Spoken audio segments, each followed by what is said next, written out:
So to start our goat recipe, what we need is about 2 pounds of goat, about 4 medium sliced onions. Make sure it's sliced very thin so it can blend in with the masala. And I have some 3 plum tomatoes chopped. And then I have about 2 potatoes. I made about 4 pieces from 1 potato, so there are about 8 pieces in there. And then for the garnishing, I have some fresh coriander leaves, which is also called dhania. The next things we need is some cooking oil, some crushed coriander seeds. Make sure they're crushed properly. And then we have some whole spices, which include bay leaf, and we have black cardamom, and then we have some cloves and whole black pepper.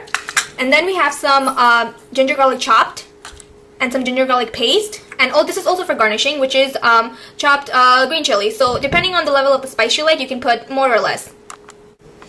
And for our spices, we have garam masala, which is a blend of whole spices.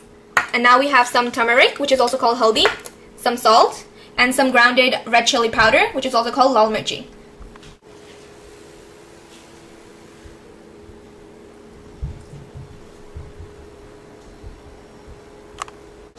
So to get started, what we do is add some oil into the pot.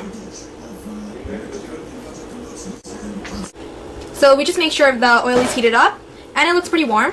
So the first thing we would add would be the coriander seeds. And then we just let, to get a little light brown.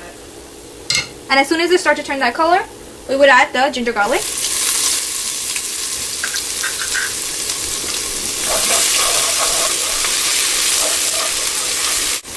And now we're going to add all those whole masalas. So we're just waiting for the ginger garlic to get a little bit light brown, then we'll be ready to add the onions.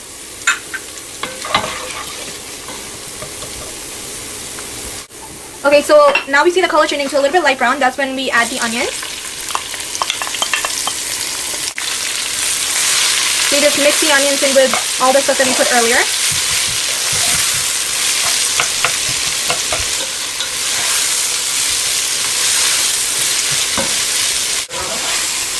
Now we're just still waiting for the onions. As you can see, it's starting to change a bit of color. It smells really good right now, actually. So everyone, the most important part about making goat curry is making sure the onions are sauteed very well. It has to come out to a dark brown color. And for that, that's the only way your goat curry will have a nice rich taste. Otherwise, it's not going to turn out the way you expected. So make sure of that, and it has to be dark brown. Do not burn it, just dark brown. Okay, so we're here to check back on the onions, and you see the color is getting dark. Right now it's about like a light brown color, so we're still waiting to get that dark brown color. So like I said before, the dark brown, the onions are the main important part of making goat curry. So you gotta make sure of that. So this is the color that we're looking for the onions. This is a dark brown color. So right now, we will add the ginger garlic paste.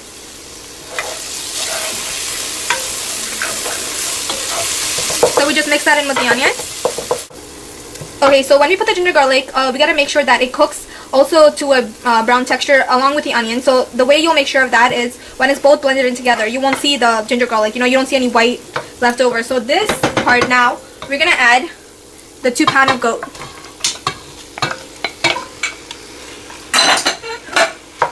Okay, so what we do is you got to make sure all the onions is blended in with the goat. So now that we have put the goat in, we gotta mix that in with the onions and the ginger garlic paste. So make sure there's no onions left in the bottom, that everything is evenly distributed.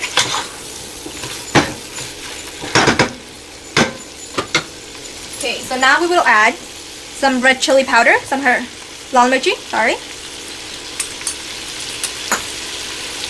some haldi, some salt, and a little bit of garam masala. Make sure you don't put a lot of garam masala because it starts to take over the flavor of the goat. You just gotta put the right amount. So which I put is, I have, this is like half a teaspoon. I put even half of that. That's how much I added onto it. So you just mix that in. You can hear, the oil sizzling.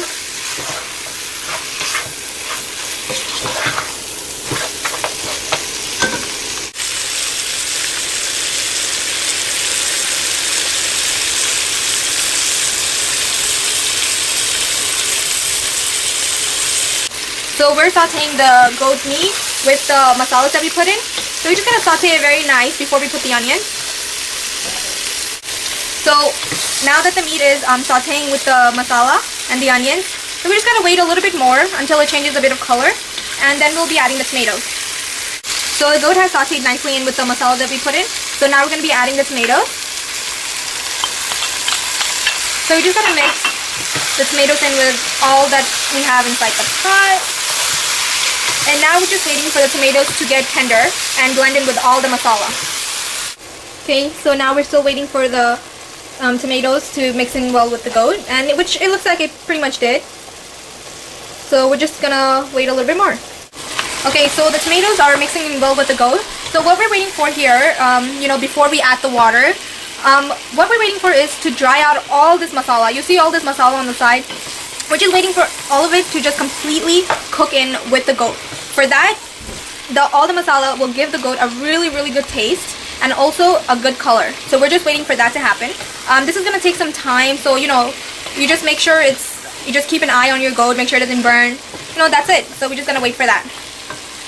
Okay, so guys, as you can see, the goat is starting to change color, and the one thing that we notice is all the oil that has come, it's coming and is leaving the masala. So this means that all the water has dried up, so the masala has cooked very well along with the goat. So this is a very good sign that this is how your goat should be looking about this time. And we're just gonna wait a little bit more, and then we're gonna be adding the water. Okay guys, so now we're ready to add the water. Okay, the reason that you need to add the water is because now, since we're done cooking the masala, and now it's time to cook the meat. So that's when the water comes in. So I pour some hot water into the meat. So you just mix all the masala and meat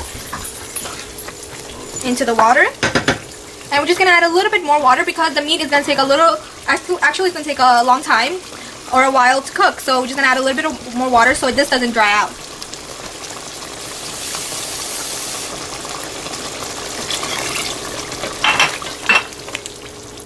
Okay, so now that we have added the water, what we're going to do is we're going to cover it up, and we're going to lower the flame into a medium, and we're just going to leave it on the side, and you make sure you come back from time to time to check on it, so make sure it's not burning, just to stir it a bit. So we're just going to wait for that now. Okay guys, so it's been about 15 minutes, and as you can see, it's boiling. So we're going to need a lot of time on this, so we're just going to come back and check in a bit. As you can see, the goat has turned into a very nice color. Okay, now we're ready to add the potato. So we're just going to add in the potatoes now. We just mix that, and we're just going to add a little bit more water because the potato also takes up a lot of water to cook. Just going to add just a little bit more of water, and we're just going to do the same thing we did earlier. We just cover it up, set it to a medium-high flame, and just wait. Okay, so the goat looks pretty good now, and we're done. Just to make sure, the way you can tell if the goat has completely cooked properly is you can just pick up a piece and try to cut it. If it comes out easily, that means it's good. So this is the final color that it should be. If it's a little bit darker, which is even better. And we can just add the garnishing, which is the green chili.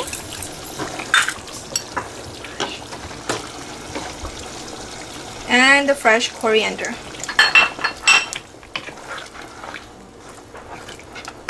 So this is the final look of the goat curry.